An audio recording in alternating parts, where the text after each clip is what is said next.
right, 2 Samuel 19. Let's call this one Speak Kindly and subtitle it The Wounds of a Friend. Relying on two quotes from the word one from this chapter, Joab is going to tell David to speak kindly to the people who have risked their lives to save his.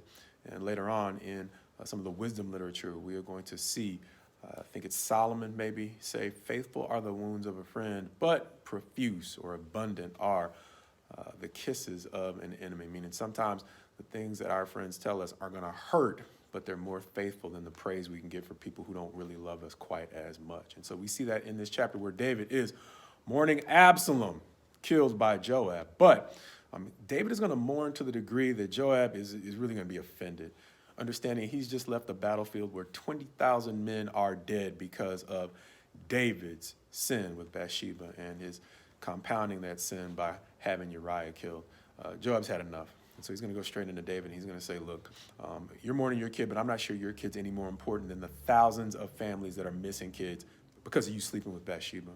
And so Joab is going to call his attention to the injustice of spending more time mourning his own loss for his own sin than tending to the people and showing gratitude to the people who have lost kids in his defense. And so he's going to listen.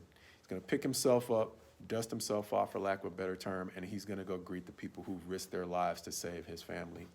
And not only that, because David is a man of character, it seems that he is going to take the advice one step further. He's going to go forward, and he's going to speak kindly, not just to his servants, but also to the nation of Israel that turned its back on him. And he's going to begin the process of making peace once they realize, wait a minute, David saved us from the Philistines, but we actually chose his son who hadn't done anything similar for us. And so even though we turned our back on David, why don't we just bring him back and make him king now that Absalom is just dead in battle? And so they do that. And so David is going to respond by specifically appealing to his own tribe, the tribe of Judah, and speaking kindly to them to help expedite the peace even further. And then finally, he's going to speak kindly to the individuals who have shown him either their opportunistic side or have let their bitterness, their silent bitterness, bubble over in his vulnerability. And he is going to go so far as to speak kindly to them as well. He is going to sort out the dispute between Ziba and Mephibosheth, and he is simply going to split the property, telling them to share it. And then Shimei, even though he cursed David as David fled Absalom, David's going to forgive him. And so David's going to say there's no execution today. If I'm getting mercy, so Shimei, and he's not alone. We're making peace today. The war's done. And so with that, David is going to finally get a chance to pay back a man by the name of Barzillai.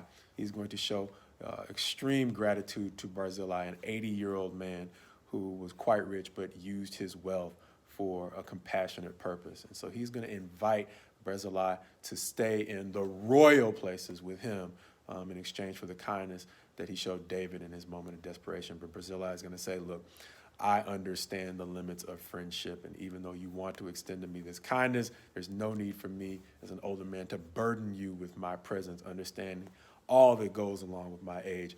I'll stay here. And David is going to kiss him, bless him, and promise to take care of him where he wishes to stay. Understanding that his relationship with Barzillai is the upside of victory, meaning this is a man who seems to have shown genuine support for David through and through, like so many whose character and love for David was exposed as being genuine during his time of need. He's also going to have to be king over the Zebas and Shimei's, understanding that there is probably no organization this side of heaven that is going to be free of people we can't trust. And so likewise, we can probably learn from David to thank God for the times when he exposes those things in our circle from which we need healthy distance. But likewise, hopefully we can embrace the reality that no matter where we are in an organization, we are going to have to learn to work around both the trustworthy and the untrustworthy, which is why we often say God's best to you as you go forward in him, understanding, as I've heard it said before, that with each new level, there is a new devil, which is once again another reason why it's important to create a healthy relationship with God to effectively work with both the trustworthy and the untrustworthy around us.